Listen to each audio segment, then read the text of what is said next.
El tema, ¿cuál es el propósito de Dios para la Iglesia en el siglo XXI? Es un tremendo desafío para mí. Estaba pensando cuál es la característica específica que Dios quiere para su Iglesia hoy. Me parece que el concepto que Dios tiene para la Iglesia no varía en el tiempo, porque es la Iglesia, como todo lo que procede de Dios, es una entidad para la que el tiempo actual no discurre en cuanto a comisión, a ministerio y a contenido. Dios tiene un pueblo que supera el tiempo. No hay duda alguna que este pueblo tiene misiones específicas en cada momento de la historia. Creo que la Iglesia de Cristo ha tenido momentos en que ha tenido que enfatizar de forma muy especial la palabra, en un retorno a la palabra. Por ejemplo, en los tiempos de la Reforma, en donde la Biblia había dejado de ser un libro de interés o un libro vital para convertirse en un libro prohibido, y donde los hombres habían introducido pensamientos humanos dentro de la Iglesia, y donde la Iglesia no cumplía su misión, ni tenía el propósito para el que Dios la deja en la tierra. Era necesario, por tanto, en ese tiempo, volver a la Biblia y enfatizar en la Biblia.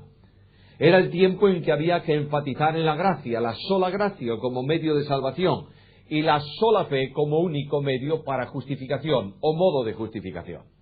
Transcurre el tiempo, y estamos en un contexto distinto. No hay nadie en nuestros días que prohíba la lectura de la Biblia, ni mucho menos. Todavía más, yo creo que hay estímulos externos para la lectura de la Biblia. Satanás se ha dado cuenta que prohibir la Biblia, encarcelar a los que leían la Biblia, no conducía a otra orientación que la lectura de la Biblia. Por tanto, hoy dice, ¿quieres Biblia? Toma Biblia. Todas las que tú quieras. El asunto es que ya no hay interés por la Biblia. Esto tiene que ver con un programa que Dios tiene para su pueblo. Jesús dice a su Iglesia en todo el tiempo, vosotros me seréis testigos. No importa la circunstancia, no importa el tiempo, no importa el momento.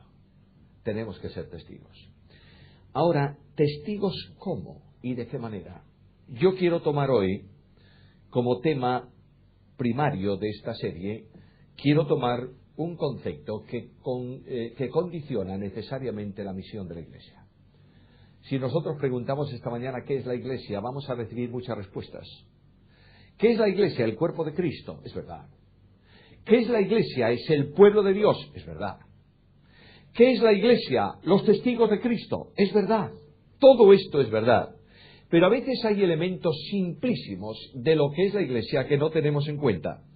Llamo vuestra atención a la carta de Pablo a los Efesios, capítulo 2, versículos 19 y 20. Carta a los Efesios, capítulo 2, versículos 19 y 20, dice así la palabra del Señor. Así que, ya no sois extranjeros ni advenedizos, sino conciudadanos de los santos, y observad esta frase, y miembros de la familia de Dios, edificados sobre el fundamento de los apóstoles y profetas, siendo la principal piedra del ángulo Jesucristo mismo. La Iglesia hoy y siempre, pero de forma específica hoy, tiene una misión privilegiada: manifestar al mundo su condición de familia de Dios. Este concepto bíblico de familia de Dios es una progresión o una conclusión de una progresión que comienza en la eternidad en cuanto a salvación, se manifiesta en el tiempo y tiene un propósito en la actualidad. Dios relaciona consigo mismo a pecadores justificados, salvos por gracia, introduciéndolos en una nueva esfera, en una nueva dimensión, miembros de su familia. Esta mañana se leía un pasaje que habla de la dotación de vida a esa familia. Somos participantes de la divina naturaleza. Por esa razón somos hijos de Dios, recibiendo por relación con Dios una nueva forma de vida, que no es modificación de la anterior, sino creación nueva de parte de Dios. Cuando estudiamos el asunto de la Iglesia como familia, nos damos cuenta de que como hijos tenemos que manifestar al Padre, como siervos tenemos que servir al Dios de la Biblia, como mensajeros proclamar las buenas nuevas de salvación a otros para que entren también a formar parte de la familia de Dios. Esta mañana quiero hablaros de tres cosas en este tema de lo que la Iglesia es. En primer lugar, el concepto de familia. ¿Qué es ser familia? Familia de Dios. En segundo lugar, la bendición que conlleva eso. Y en tercer lugar, la consecuencia personal que trae para mí. Pablo nos dice en esta epístola, y la carta a los Efesios, la epístola a los Efesios, es la carta magna de la Iglesia.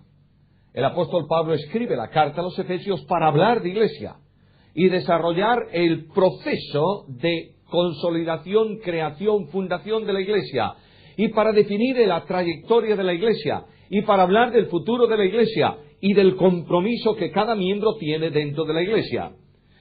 El concepto de familia a la que Pablo llega como resultado de todo una larga exposición doctrinal, capítulo 1 y capítulo 2, notad que hay una conclusión, de modo que, así que por todo cuanto dije antes, nosotros somos miembros de la familia de Dios. El pensamiento de familia de Dios está ya en la mente de Jesús. Cuando tú te preguntas si en el Evangelio hay alguna alusión a la Iglesia, generalmente, ¿qué respuesta recibes? No. Solo dos, y en tiempo futuro. Te has olvidado de leer el capítulo 17 del Evangelio según Juan. El capítulo 17 del Evangelio según Juan no es una oración de intercesión solo, ni una oración sacerdotal solo. Es específicamente el rendimiento de cuentas de un siervo delante de su dueño. De manera que el Señor comparece delante de aquel que le envió para una misión de servicio y le dice: Padre, he acabado la obra que me diste que hiciera. Esta obra que tú me has dado para hacer va a traer un resultado y una consecuencia, la Iglesia. De manera que yo quiero dialogar contigo sobre lo que yo pienso acerca de la Iglesia. Y hay 10 propuestas de Jesús en ese capítulo que tienen que ver con la Iglesia. Jesús dijo al Padre: yo sé que siempre me oyes. Y Dios ha confirmado a Cristo como el Amén. Ayer o anteayer decía que Cristo es esencialmente no solo el Amén de Dios, es Dios en estado de Amén. Todo lo que Él dice se cumple. Y Él mismo ha dicho: el cielo y la tierra pasarán, pero mis palabras no pasarán. Ese capítulo tiene una dimensión impresionante. Pero hay una abundancia de ocasiones en que Jesús dice: Padre, los que me diste, que eran tuyos, y me los diste. Luego, estos que tú me das, me los das con un propósito: que sean adoptados en tu casa como hijos y pasen a la experiencia de ser familia de Dios. Cuando Pablo llega a esta conclusión, necesariamente tiene que explicar a los efesios por qué llegamos y podemos ser familia de Dios. Y comienza en un largo desarrollo que empieza en el capítulo 1 y desarrolla el pensamiento de Dios en materia de salvación. La salvación de Dios no ocurre en el tiempo histórico de los hombres, sino que antecede en todo a la historia humana. Dios no salva al hombre porque es hombre, ni salva al hombre porque ha caído, ni salva al hombre porque es un miserable. Dios salva al hombre porque quiere salvarlo. La soberanía de Dios se manifiesta esencialmente en la salvación y en el origen de la salvación. El proceso comienza en la eternidad. En la eternidad Dios toma una determinación soberana: salvar a los hombres. Utilizo palabras de la Biblia. Nada mejor para exponer la Biblia que la propia Biblia. Y el apóstol Pablo en la carta 2 a Timoteo capítulo 1 versículo 9 dice estas palabras: quien nos salvó y llamó con llamamiento santo, no conforme a nuestras obras, sino según su propósito. Y la gracia que nos fue dada en Cristo Jesús antes de los tiempos de los siglos. De manera que mucho antes de que la creación viniera a la existencia por la voz autoritativa de Dios, Dios determinó salvar al hombre. Cuando el tiempo no existía, solamente había eternidad, Dios dijo, salvaré al pecador. Y en el consejo divino de salvación intervienen las tres personas divinas, asumiendo los papeles individuales para el ejercicio de la salvación, pero esencialmente el Dios de la Biblia, en la determinación de salvación, responde a tres preguntas. ¿Quién? ¿Cómo? ¿Cuándo? ¿Quién lo hará? Pedro dice, sabiendo que habéis sido rescatados de vuestra vana manera de vivir, la cual recibisteis de vuestros padres, no con cosas corruptibles como oro o plata, sino con la sangre preciosa de Cristo como de un cordero, sin mancha y sin contaminación, ya destinado. Nuestra versión parece que Reina Valera en algún momento escapa de los verbos griegos. El verbo que hay ahí es el verbo predestinar. Ya determinado su destino, desde antes de la fundación del mundo. En ese consejo Dios dijo, ¿cómo se redimirá al hombre, se salvará al hombre? Mediante redención. ¿Quién lo hará? La segunda persona de la deidad. Tercero, ¿cuándo? El apóstol Pablo retrocede en su pensamiento a esa determinación divina y dice en Gálatas 4:4 estas palabras. Cuando vino el cumplimiento del tiempo. Dios envió a su Hijo, nacido de mujer, nacido bajo la ley, para que redimiese a los que estábamos bajo la ley, a fin, propósito, de que recibiésemos la adopción de hijos. Luego, la orientación final de Dios en la salvación del hombre no es solamente crear un pueblo nuevo, una nueva humanidad, sino poner su familia personal en el mundo de los hombres. La impresionante dimensión de esto nos conduce a una nueva relación en el programa de formación del pueblo. Dios no se relaciona con un pueblo a nivel religión, el Dios que debe ser adorado. Dios no se relaciona con un pueblo a nivel de reino, el pueblo escogido. Dios no vincula al creyente simplemente en la dimensión del reino de su amado Hijo. Dios hace algo mucho más. Nos incorpora, nos introduce a una relación específica de familiaridad. De ahí que cuando Cristo enseñó a orar, dijo, cuando oréis, diréis así. ¿Qué? Padre nuestro, que estás en los cielos. De manera que la relación de Dios viene a ser una relación familiar. Él es mi Padre, yo soy su Hijo. Cuando Cristo va a ascender a los cielos, bueno, no inmediatamente o en el tiempo mismo de la ascensión, en el día de la resurrección, Cristo se encuentra con las mujeres. Qué raro es esto. Resulta que son las mujeres las mensajeras de la resurrección. Bueno, es que Jesús es sorprendente en todo. Y cuando Cristo se relaciona con aquellas mujeres, le dice algo muy importante. Di a mis hermanos, subo a quién? A mi Padre y a vuestro Padre.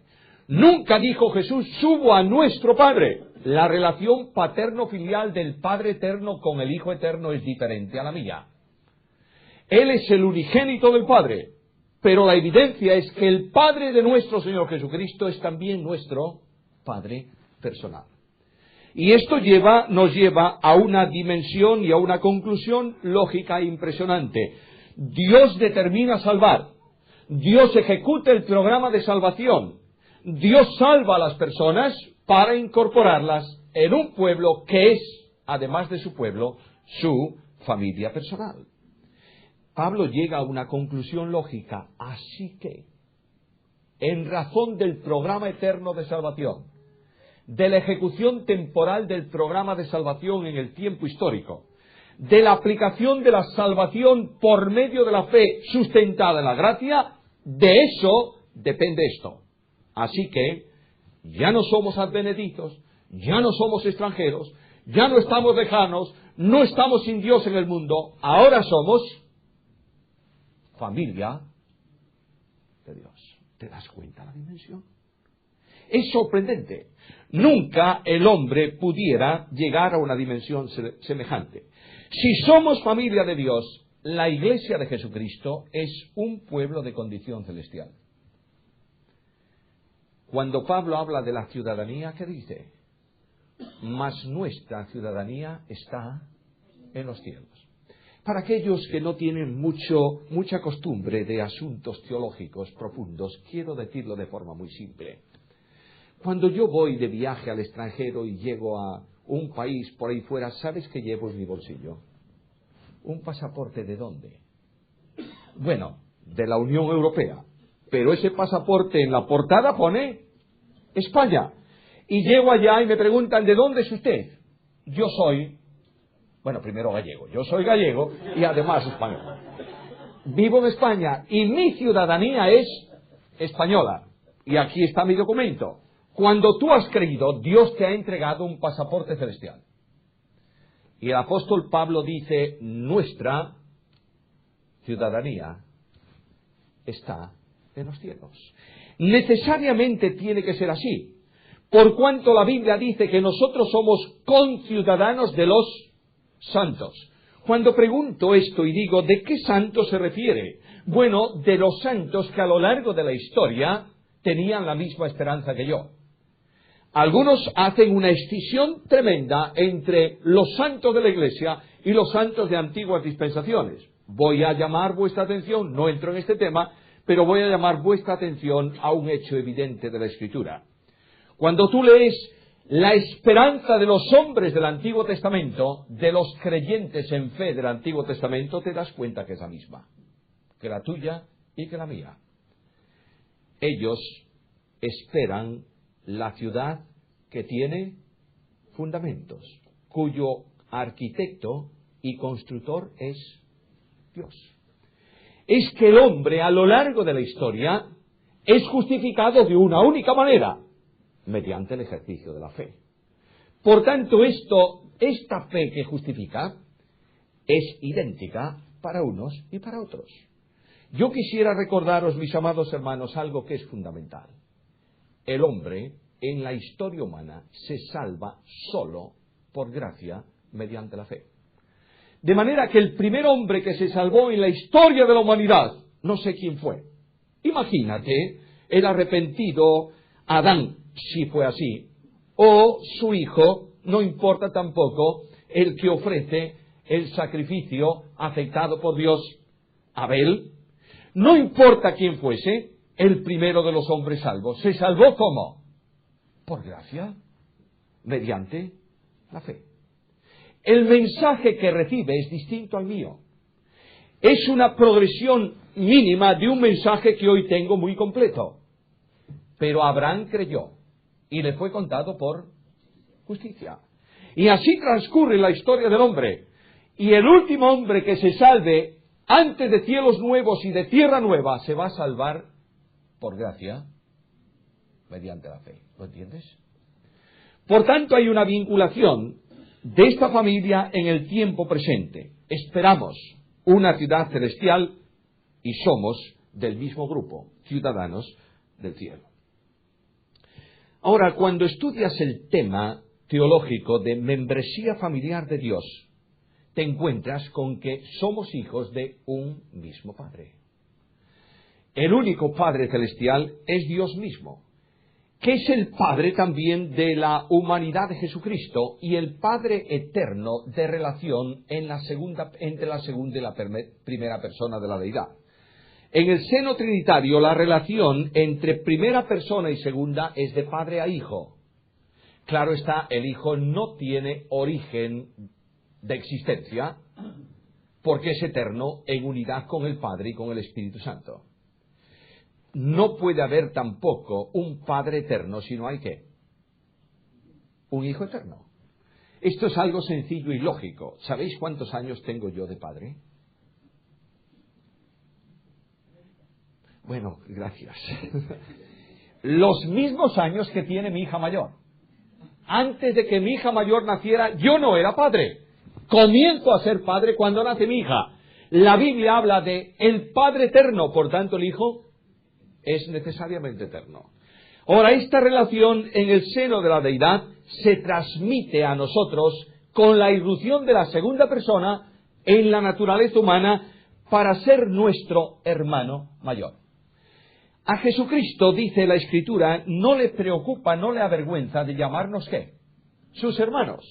Ahora, la identidad de hermanos necesariamente tiene que comportar también la asunción en la segunda persona de la deidad de una naturaleza humana. Lo enormemente impresionante para mí de todo ese misterio de piedad es la irrupción de Dios en el tiempo. Dios es eterno. El tiempo no cuenta para la eternidad. Ayer lo mencionábamos en el estudio. Fue una de las cosas del que alguien que estaba presente dijo, es verdad. Cuando hablamos de eternidad, los hombres, esclavos del tiempo, solemos hablar de una dimensión ilimitada de tiempo. Eso no es eternidad, eso es perpetuidad. Eternidad es todo lo contrario, es no tiempo. De manera que a veces hablamos de el origen de la salvación y decimos, ¿en la eternidad qué? Pasada. Y cuando hablamos de cielos nuevos y tierra nueva, ¿qué decimos? ¿En la eternidad futura? No. No es ni pasada ni futura, no hay tiempo en la eternidad. El Dios de la Biblia es atemporal, es el yo soy permanente. De manera que cuando Jesús viene al mundo, refiriéndose a su condición divina, dice, antes que Abraham fuese, yo soy. El tiempo no discurre para mí. El tiempo tiene que ver con Abraham, pero no tiene que ver conmigo. En ese sentido admirable, el Dios eterno sale de sí mismo y crea. Y cuando crea, lo que Él crea es limitado, mientras que Él es infinito. Por tanto, a la limitación hay que asignarle medida y hay que asignarle tiempo. Mientras el tiempo discurre en la creación, el Dios de la Biblia está ¿en dónde? En donde siempre estuvo, en la eternidad. Y un día, este admirable Dios, que tiene como propósito reunir miembros temporales en su familia, envía a su Hijo unigénito al mundo. ¿Haciéndolo qué? Hombre. Y el Dios de la eternidad entra en el tiempo. Y la historia del Dios de la eternidad, en relación con la segunda persona, desde la concepción se mide también en horas, minutos y segundos de tiempo humano. Ahora, ¿para qué Dios se hace hombre? ¿Por qué el Dios eterno entra en la dimensión temporal? Para tomar a los temporales y darles valores de eternidad. Por eso se nos dice que los hombres que creemos, se leyó esta mañana, hemos venido a ser hechos participantes ¿de qué cosa? De la naturaleza divina. Sabéis que la vida de Dios se expresa para conocimiento del hombre en dos grandes dimensiones. Los teólogos las clasifican por lo menos en 8. Yo no voy a clasificarlas más que en 2 esta mañana. ¿Para qué entrar en una teología difícil? Dios se revela de cómo es mediante sus atributos. Hay atributos que corresponden a la esencia divina y son incomunicables. ¿Podrás tú acaso alguna vez ser omnipotente? No. ¿Y omnipresente? Me gustaría, pero no. ¿Y omnisciente? Tampoco. Pero Dios tiene otra serie de atributos que tienen que ver con su naturaleza. Y estos atributos de su naturaleza son comunicables. ¿Dios es amor? Sí. Y el amor de Dios se ha derramado en nuestros corazones por el Espíritu Santo. De manera que Cristo entra en el mundo de los hombres como un hombre para comenzar la formación mediante su obra en la cruz de una familia de la que nosotros somos hermanos. El unigénito del Padre, Dios de dioses, luz de luz, como dice la confesión de fe de la Iglesia antigua, se hace un hombre para venir a ser mi compañero de camino, mi Salvador por muerte sustitutoria en la cruz, y mi amigo personal, y además el modo por el cual yo puedo ser adoptado en Cristo Jesús como miembro de la casa de Dios. ¿Cómo realiza Dios el portento de introducirme en su familia como hijo? Escucha la Biblia. Pablo dice en Gálatas 4:4, lo mencioné antes, que cuando vino el cumplimiento del tiempo, Dios envió a su Hijo, nacido de mujer, nacido bajo la ley, para que redimiese a los que estábamos bajo la ley, a fin de que recibiésemos la adopción de hijos. Nota el proceso: enviar, redimir, adoptar. El verbo griego que está ahí en ese texto de Gálatas 4 y que se traduce por enviar es un verbo que abarca conceptos más amplios. Yo podría decirlo de esta manera: cuando llegó el cumplimiento del tiempo, Dios despidió a su Hijo. Lo envía inexorablemente para que ejecute la misión que Él había asumido en gracia en la eternidad. Cristo viene al mundo de los hombres haciéndose hombre para morir por los hombres, pero en expresión de encuentro de gracia. Jesús es esencialmente Dios en encuentro de gracia con el hombre. Si tú investigas un poco esta gracia de Dios en el plan de salvación, notarás que la gracia fue otorgada, fue manifestada desde antes de la creación. ¿Lo dice Pablo? Lo dice. Y la gracia que nos fue dada en Cristo Jesús, ¿cuándo? Antes de los tiempos de los siglos. Dios es infinito. Sus perfecciones infinitas. Sus manifestaciones infinitas. De manera que una manifestación infinita, que es la gracia, solo puede ser contenida, permitidme decirlo de esta manera para entenderlo bien, en un recipiente infinito. Tú no puedes meter 5 litros en una botella de 1 litro. No caben. La gracia infinita de Dios se deposita en Cristo Jesús. Cristo es el portador de la gracia.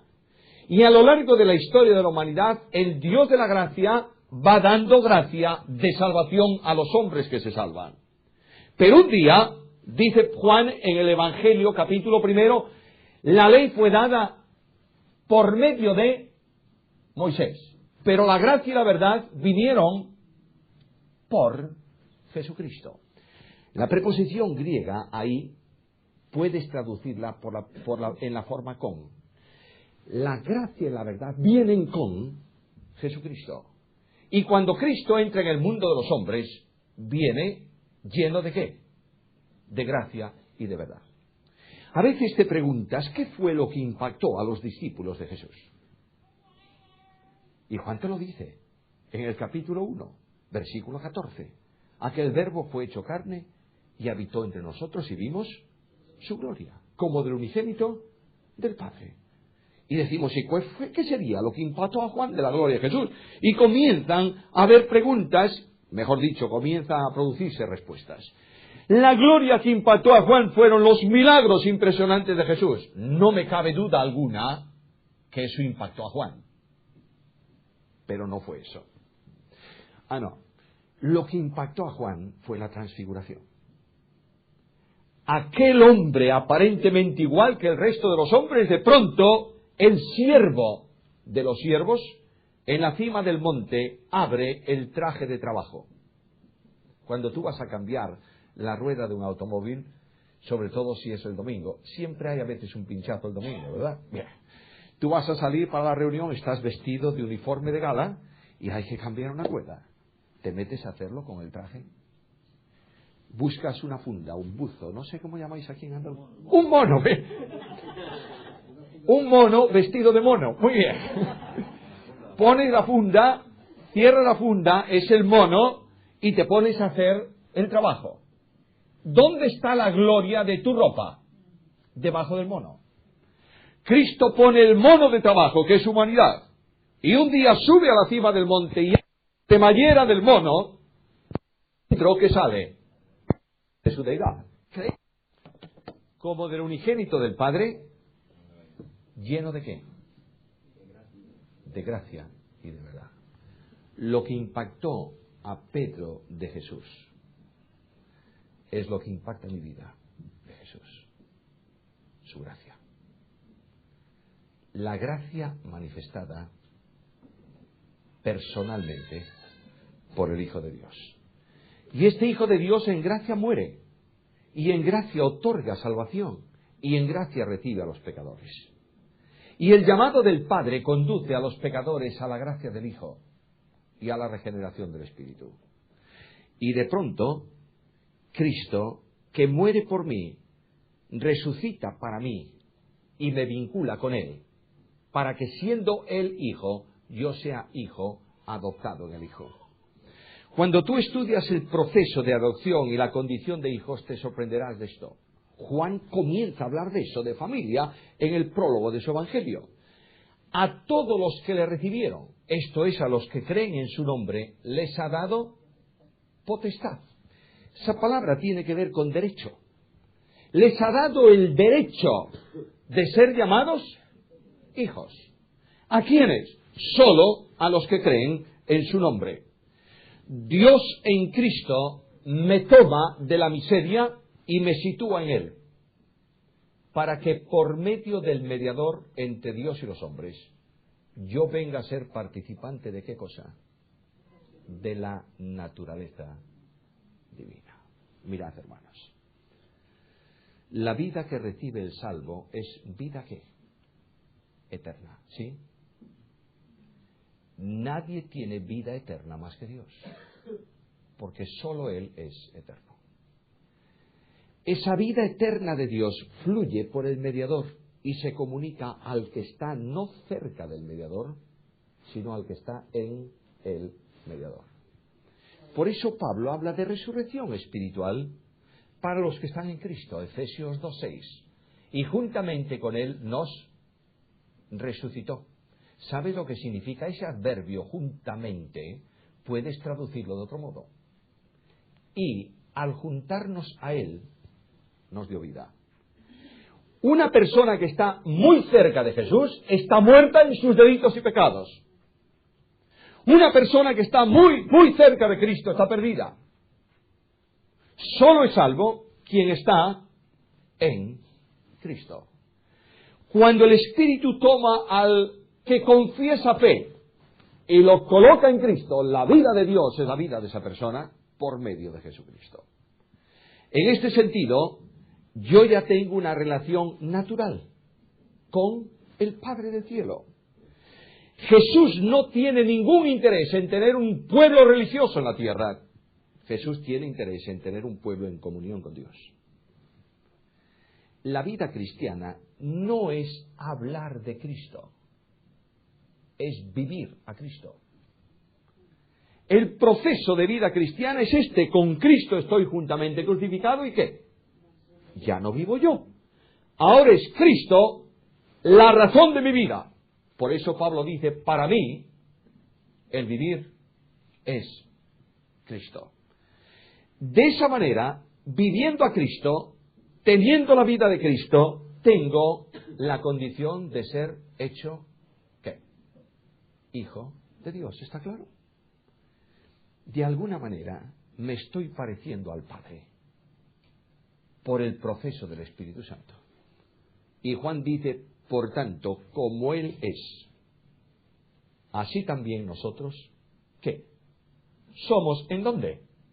En el mundo. Dios tiene un programa para la iglesia hoy. En medio de una sociedad en donde la familia se fragmenta, donde la familia no tiene valores, hablo de la familia general, donde la familia es cuestionada, Dios coloca su familia para que brille en medio de un mundo caótico. Esta familia de Dios es una familia luminosa. A veces estamos muy preocupados por la evangelización. Yo estoy muy preocupado, créemelo. No veo avances en la evangelización, ni interés tampoco en la evangelización. Pero el problema más grave de la evangelización hoy en España, ¿sabes cuál es? Que no tenemos un mensaje que predicar, porque no tenemos un pueblo que respalde ese mensaje. Porque los problemas de la sociedad ahí afuera son problemas del pueblo de Dios aquí adentro. Y el mensaje del Evangelio hoy no es el mensaje teológico desde un púlpito, es el mensaje vivencial de experiencia de vida delante de los hombres. Hoy solo, no, siempre. Ahí tienes carta primera de Pedro, capítulo 3. Una mujer en una casa, casada con un impío. Y ese impío le dice a esa mujer, en esta casa ni una sola palabra de Jesús, ¿eh? ¿Y qué hace ella? Ni una palabra. Pero vive a Cristo de tal manera que Pedro dice que aquel impío fue llevado a Cristo sin palabras por la conducta de su esposa. Somos familia para reflejar el carácter del Padre. Muchas veces he puesto esto como ejemplo. Uno de los grandes problemas que tiene la evangelización de los niños evangélicos hoy, bueno, evangélicos de familias evangélicas, ¿sabes qué es? La falta de referencia que el niño tiene en relación con su padre como figura evidente del amor de Dios. Cuando un matrimonio se fragmenta, hay una pregunta en ese niño que no la dirá, pero la tiene. ¿Por qué no puedo vivir con papá?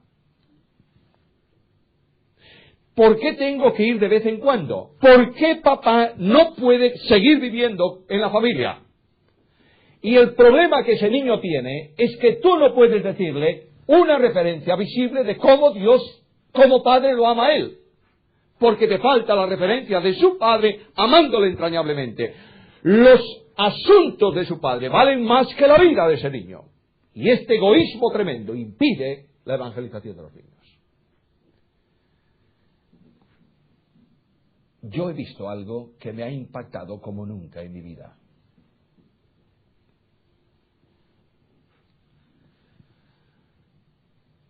Esther y yo llevábamos a una señora de nuestra iglesia con su niño a su casa el primer domingo que su padre no estaba en el hogar. Y llegamos con el coche al portal. Ya hace un tiempo. Y ese niño salió del automóvil y corrió al portal. Y llamó al timbre. Y su madre le dijo, ¿a quién llamas? Y él le dijo, a papá. Y su madre le dijo, papá no está en casa. Pues llámalo para que venga. Y le dijo, es que papá no va a volver. Y aquel muchacho bajó la cabeza, aquel niño, y quedó parado delante de la puerta del portal. No te llames cristiano, por favor, si no estás empeñado en vivir a Cristo. La sociedad de hoy no necesita doctrina de Cristo, necesita vida de Cristo. La sociedad de hoy no necesita teoría teológica sobre el Padre, necesita ver la vida del Padre expresada en ¿qué? En sus hijos, aquí en la tierra.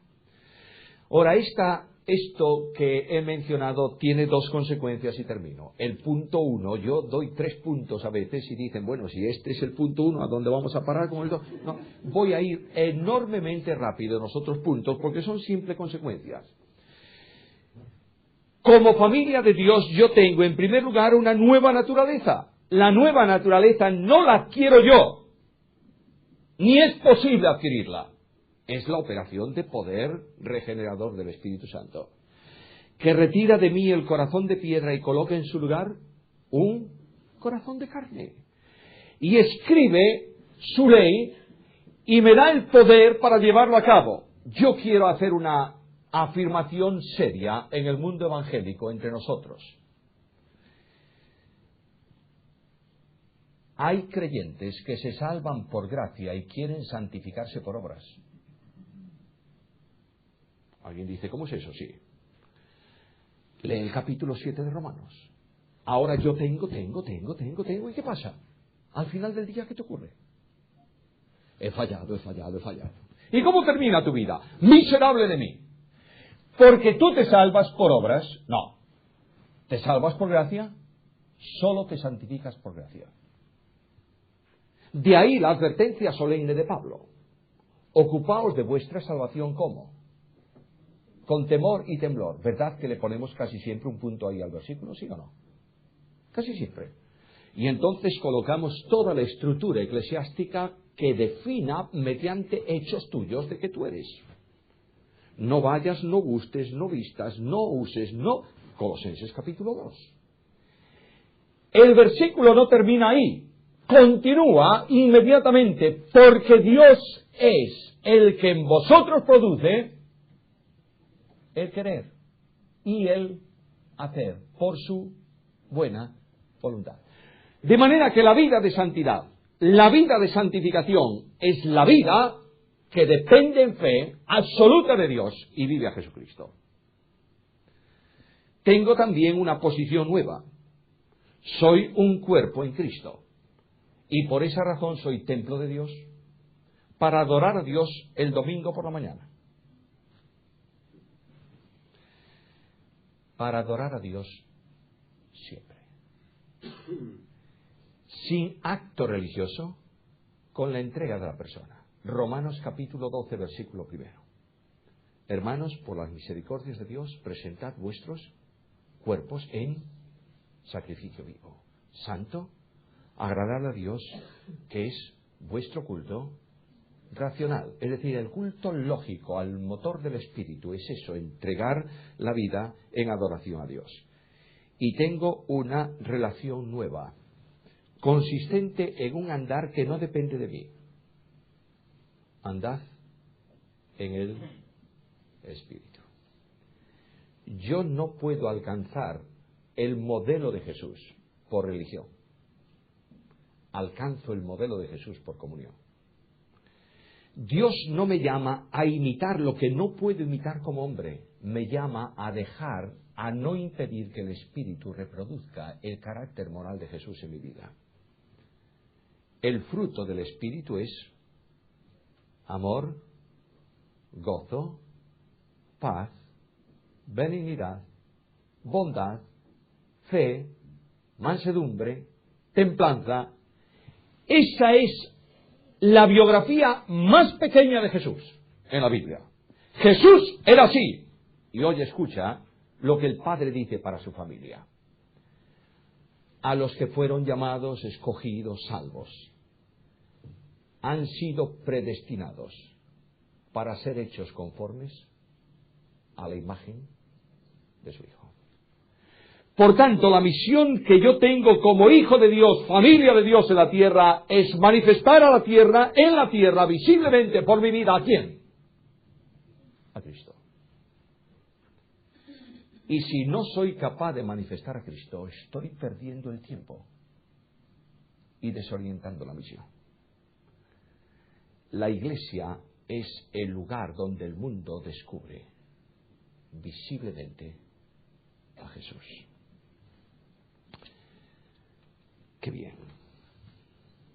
Escucha. Si tú eres miembro de la familia de Dios, tienes un compromiso con los hermanos.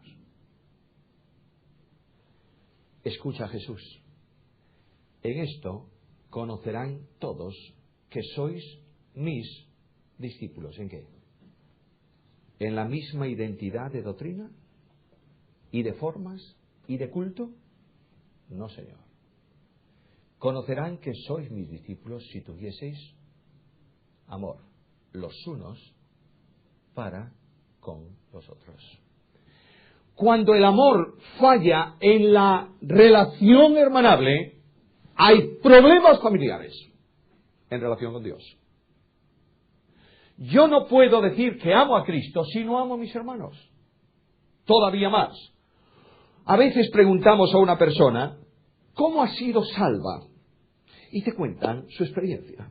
A veces yo le pregunto, cuando hay algún adolescente que pide el bautismo y yo hablo con él un rato, ¿cómo fuiste salvo? Y a veces me dicen, con toda la sinceridad de un adolescente, resulta que un día estaba en un campamento, no sé qué, y el monitor dijo, ¿quiénes quieren ser salvos que levanten la mano? Y yo levanté mi mano. Tú puedes levantar las dos manos y los pies. Si no has depositado tu fe en Cristo, no eres salvo, ¿está claro? Y yo pregunto entonces, ¿y cómo sé que soy salvo? ¿Vino alguna vez Satanás a tu vida para decirte, oye, ¿eres o no salvo? Escucha, Juan. El que no ama a su hermano está en tinieblas. Pero ¿cómo es posible si mis hermanos son muy antipáticos? Claro que sí, humanamente hablando, tremendamente antipáticos. Tú para ellos y ellos para ti. Pero el problema es que el amor con que tú amas a tus hermanos no es tuyo. Es el amor de Cristo derramado por el Espíritu en tu corazón. De otra manera, la vida cristiana, si no ama, no es vida cristiana. ¿Me entiendes esto? De la misma manera que Dios no es Dios si no ama, tú no eres hijo del Padre si no amas, sin condiciones, a todos tus hermanos. Ay, si estos hermanos son un poco raros, deja eso para el Señor. Y tú limítate a hacer algo que Cristo hizo por ellos y por ti. Amar a los hermanos. ¿Tú puedes predicar un evangelio de unidad hoy? ¿Puedes? Yo no. Porque Dios salva para un pueblo y el mundo ve el pueblo fragmentado. Y lo más triste de esta situación es que no solo lo ve fragmentado, lo ve enemistado. Dios toque nuestros corazones en este sentido. Y vayamos a nuestros hermanos y digámosle con sinceridad, te amo, en Cristo Jesús. Por último, la consecuencia es esta. La Iglesia es un pueblo en triunfo. Decimos, oh, no. La Iglesia que era un pueblo en triunfo era la Iglesia del pasado, cuando las persecuciones en España, donde miles de personas fueron convertidas, donde se pagaban multas todos los fines de semana por reuniones clandestinas, donde... ¿Es verdad que fue una época gloriosa? Sí. No mires la historia simplemente para recuerdo nostálgico, porque estás viviendo una iglesia hoy. El gran problema es que la iglesia está llamada a victoria porque está colocada en un terreno de victoria. De otra manera, Pablo dice algo que es sorprendente. Dios nos lleva en triunfo, ¿cuántas veces? Siempre en Cristo. En la medida en que tú estés en comunión con Cristo, en la medida en que tú estés vinculado a Cristo, en la medida en que Cristo sea tu vida, en la medida en que Cristo sea tu objetivo, en la medida en que la senda de Cristo sea tu senda, en la medida en que Cristo sea tu esperanza, tú eres victorioso, y si no, eres un derrotado. Y el triunfo de la Iglesia en el siglo XXI, en un mundo humanista, veníamos comentando Enrique y yo esta mañana, el humanismo desbordante en la universidad. Ayer mencioné algo de esto, ¿no es esto? No penséis que esto frena, esto avanza. El mundo ha perdido el valor absoluto que es Dios y lo ha llenado de relativos. No hay solución para el mundo. Quiero decirte que el mundo necesita ver el poder de Dios en tu vida. No en milagros aparatosos, ¿sabes? Ni en ruido fenomenal. El Dios de la Biblia es como un silbo, ¿qué? Suave y apacible. Alguien me dice, sí, también hace estremecer los cedros del Líbano, es verdad. Cuando Él quiere, sí. Pero quiero decirte que no subjetivices a Dios. No busques expresiones subjetivas del poder de Dios. El poder de Dios hoy en el mundo consiste solo en una cosa. Creyentes cambiados por Dios. Que viven una vida no distinta al mundo, opuesta al mundo.